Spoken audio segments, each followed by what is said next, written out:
Olá, tudo bem? Tenho uma deficiência e hoje quero compartilhar com vocês uma lembrança marcante da época em que eu estudava.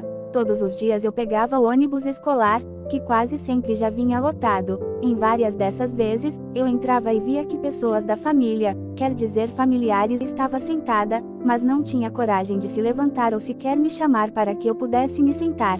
Na verdade, muitas vezes nem olhava para mim.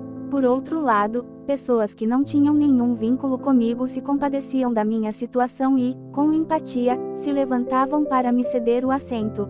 Esse gesto, vindo de quem não tinha nenhuma obrigação, me marcou profundamente. Ele me fez refletir sobre respeito, empatia e o verdadeiro valor de quem se importa com o próximo. Quero deixar essa história como um lembrete. Às vezes, quem mais ajuda é quem menos se espera. E pequenas atitudes fazem uma grande diferença na vida de alguém.